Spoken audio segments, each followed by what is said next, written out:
Star Wars: The Force Awakens. This is a spoiler review. I already told you. All right, you already read it. All right, let's get into it. I love this movie. I love the experience going with my friends, seeing this movie, just having a good old time. I don't know, it's just everything about this movie was just freaking cool to me, and I just liked it. And it's not even my most anticipated movie of, I mean, it's probably my most anticipated movie of the year, but as in general, I'm more excited for Batman v Superman because I was more of a Batman v Superman fan. I'm more of a, comic book guy, but hey, Star Wars is just the next big thing. Everybody knows that. I was super hyped for it. I already had the costume ready. I couldn't wear the costume because, we got a lot of stupid people in this world that ruin, having costumes and having like little props to go to premiere. So that was understandable. It didn't mess up my flow.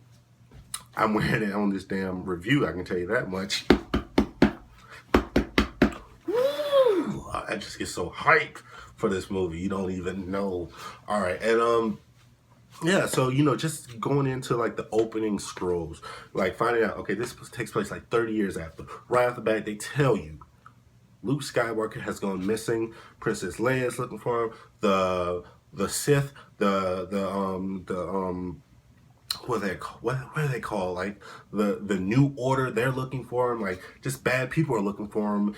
They want to destroy him because he is the last Jedi, but he has gone in hiding. He has gone missing. So it kind of brings you into like what's been happening in this world, and just seeing like the first shot with like BB-8 and stuff, and just the whole scene of like this world that we get to jump back into. It was chilling, and it was just that moment where you're with a whole bunch of people. You see it opening night, just a whole bunch of people who are there, who enjoy what you enjoy, and we're all on the same page, and we all want this to be good. So we're all gasping, we're all clapping. Just moments like that you don't get a lot in movies. So when it happens, you have to take advantage of it. That's what I was trying to tell people who want to see this movie like 4 days after it comes out. Like, no, this is Star Wars. This is not just some regular movie. This is Star Wars. Go see it opening night, the first 2 nights if you have to.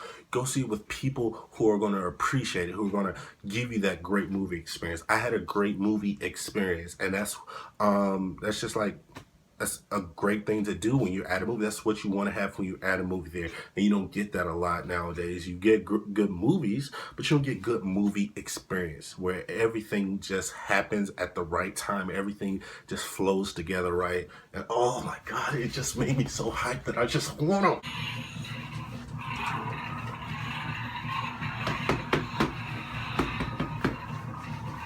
Anyway, now, what we find out is we're introduced to this character, the stormtrooper, Finn, and he's you understand that, oh, now we don't have clones anymore. Now these are human beings in these stormtrooper outfits, and they have conscience. They think on their own, and they're taught certain things. But Finn is kind of different. He goes on basically his first mission, and it's to like kill a whole bunch of people. He's not with that, and he tries to escape. He tries to get out of it. It's just kind of like being in a gang and you try to leave. You can't. You can't just leave a gang, you know what I mean? You just can't leave a gang. Like, they will come and find you and stuff, and that's what kind of happens once he sees, like, what the First Order is really about, how violent they are. He runs into a character named Poe Dameron, played by Oscar Isaac, who was fantastic in the movie. Finn, played by John Boyega, fantastic in the movie. They meet up and they form this very great relationship, more kind of like a Luke and Han type of relationship. Just that right off the bat, we're bros, we're cool. I like you, you like me. Let's go, go to the gym and work out and eat popcorn and pizza. Just that bromance that everybody likes, and I like that. They really established that these two are on the same page. They're bonding, and they want the same thing. They want to kind of destroy the First Order. So Finn he helps he helps Poe out to escape. It doesn't really go that well. They end up crashing on this planet called Jakku, where we meet Daisy Ridley's character, who Rey, who is just such a breath of fresh air. And you have to think, I was thinking about this earlier. why is she so badass? Why is she so good? Not only she's written good, she's played fantastic, but you gotta remember, this is Disney. You know, Disney owns Star Wars now. What is one thing Disney does really well besides anything else? They know how to market to young women, and they know how to establish a strong female and like princesses and heroines and stuff like that. That's what she is. She's like a new version of a Star Wars princess or a Disney princess, but she's not. You know what I mean? That's kind of who she's just so important, and Disney does such a great job with that. And I just applaud them of having the guts, like in this day and age, in 2015, to make the star of your movie a female character who's badass, who doesn't need help from men, and she tells you that. She will tell you that, who is smart, who is not dumb. So it's just a breath of fresh air, and who is a Jedi. We don't get that. You know, we get that in like the cartoons and stuff, and you kind of see them, maybe one or two females in like the background of like the old movies, but she is front and center, a Jedi at the end of this movie, and oh my God, it just makes me wanna.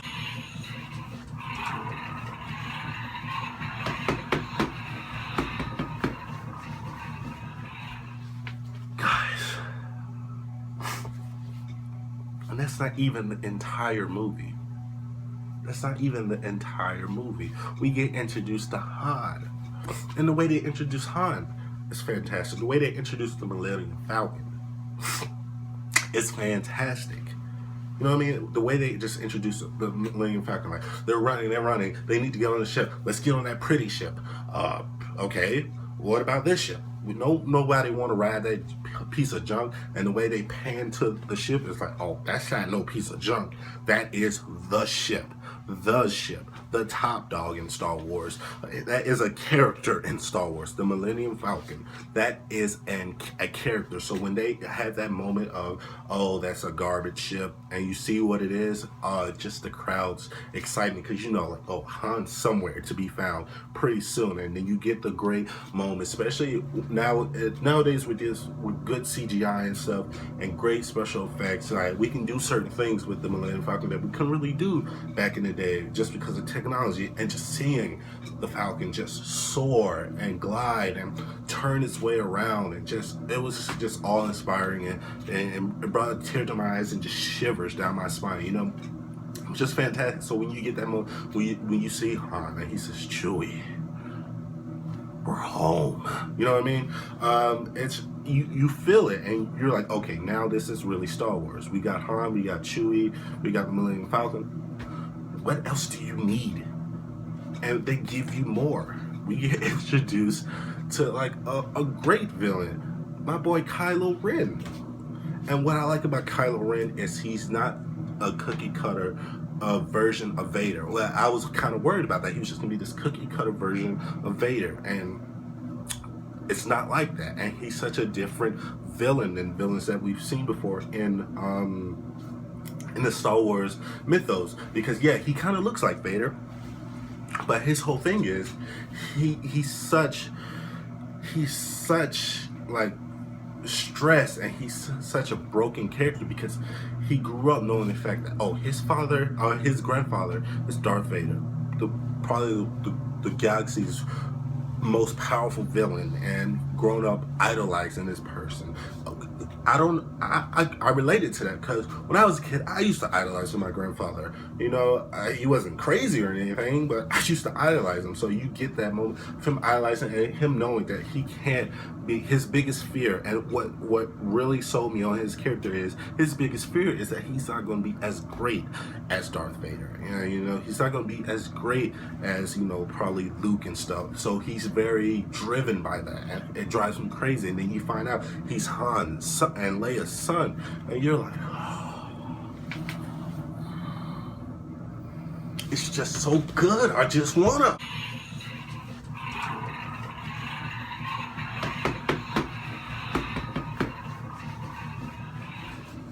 Oh gosh. And you know, I like that, just that internal struggle of Kylo Ren throughout this movie, trying to fight the light in him, trying to tell himself. What was so good about him, he's fighting the light in him and the good in him, because he's trying to tell himself that he's evil. He's trying to force himself to be evil. And that moment where it breaks your heart, where he's on the bridge with Han, and Han calls out his real name, Ben. So his name is Ben Solo. Obviously, he was named in honor of Ben Kenobi, old Ben Kenobi, old Ben. So that was just a great nod and hint and throwback, and I like that.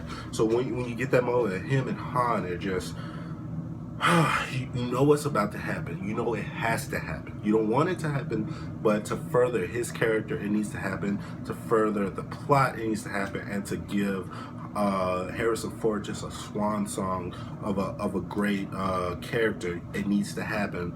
And for me, even though I knew what was about to happen, and even though everybody in the theater knew it was about to, it had an emotional impact, because you grew up with that character. He was like the coolest character, like in Star Wars. Like it's hard to deny it. Like everybody, Luke was cool, but who was the coolest? It was always Han. So having that come full circle, and having that hero moment with him, and just having that touching moment of him, it was good. The only thing I hated was the fact that he fell off the bridge and they couldn't retrieve the body, so he's just blown up and he's incinerated, and he's probably just in pieces now, and he can't have a proper burial because his body is gone. You know what I mean? So that was very tough to swallow, but that's the kind of universe we're in.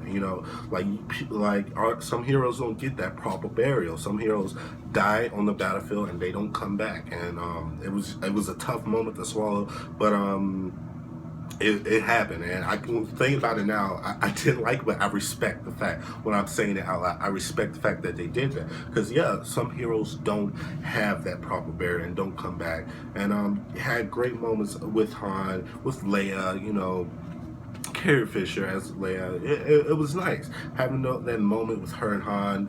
Was really sweet, really touching. You get the history of what happened to them, and how the dark side kind of drove their family apart because of the son of Ben, or because of Kylo. He went to the dark side, and that kind of destroyed the family, and it was tough to swallow. You know what I mean? You understand that. Kylo was trained by Luke for a minute. He went rogue, and bad stuff happened, and then he killed most of the Jedi that Luke. He killed all the Jedi that Luke was training and stuff. So Luke had to kind of disappear and stuff. And then you try to figure out that, is Rey Luke's daughter? I hope so. I really do hope that she is Luke's daughter. Luke force wiped her mind or something like that. And he was forced to leave her to protect her. And so I do hope that Rey is Luke's daughter. I really do hope that. And that moment at the end when you finally get to see Luke, you're drained. You're still pumped. You're still sad though, but you get that one moment that we all probably came for, just to see Luke, full beard, looking like Obi-Wan, perfect coiffed hair, and at the first Jedi temple. Just waiting on a sign to get back into action. And I love that moment, and I love the fact that he didn't have the glove on. He took the glove off. He was home just chilling by himself. Kind of like when you're just home chilling by yourself and you just wear underwear around the house. He didn't have the glove on. He was naked, people. He was naked. Oh, I loved it. It just makes me wanna.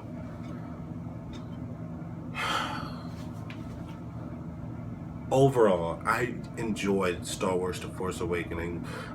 Had great moments, seen it twice, going for a third time. Great to get back in this world. Loved the brand new cast. Finn, he was fantastic. A lot of great depth in his character, a lot of great hero moments, like struggling with himself, like should he be a hero or should he run away, or should he do the right thing, just struggling with that. It was great. BB-8, oh, fantastic. People keep saying that moment where BB-8 and Finn are kind of talking, and Finn is trying to tell BB-8 to kind of go with the lie that he's the resistance, and he gives BB-8 the thumbs up, and BB-8 gives him the thumbs up too. I don't think BB-8 gave him a thumbs up. I think BB-8 gave him a finger. That's just my opinion. I really do think that BB-8 gave him a finger, but people keep saying BB-8 gave him a thumbs up. I think that was a finger, people. I think he gave him the old middle finger. But yeah, BB-8 was good. Seeing R2 again, seeing CP3 again, a great moment with these characters that we love. Poe Dameron, people say he wasn't in it enough. I think he was in it just the right amount for this this movie. But you know he's gonna have a bigger role in episode 8. The only disappointment was like the Captain Phasma, because we've been hearing so much about her. I love Gwendolyn Christie. I love her in Game of Thrones. I love the fact that we have more females in this this world, but she didn't do a goddamn thing in this movie. She didn't do nothing but like just hold her gun as it and look shiny. Like, give her something. Come on, Disney. I know she's going to probably have a bigger role in episode 8, but come on, this is introducing her. A lot of people were turned off the fact that she didn't do anything, so she doesn't seem like she's going to be a cool character because she didn't do anything the first go around. She didn't kill anybody. I didn't see her kill anybody. So that was just like a minor gripe with that. I loved Lupita Nyong'o's character as Maz Kanata. Just such a great character. The only minor gripe with her was I wish she was just a little bit taller. Obviously, she's like a Yoda height or something, but for me, I wish she was a little bit taller. That's just my preference, but I love the way she looked. I love the way she talked. I love the way that she has a thing for Chewie. Chewie, I was thinking about this today at work. She was like, oh, I love that Wookiee. That's my boyfriend. I was like, Chewie's been smashing that on the side. Chewie's been smashing on the side. Chewie, you dog, you. Woo! But overall, guys, like I said, I enjoyed this movie. I can't wait to see it again. Star Wars is back. Can't wait for episode 8. What do you guys think? Leave it in the comments below. What do you think is going to happen in episode 8? Please comment below. Let me know. And as always, this is The Cirque Show 24/7. Be easy.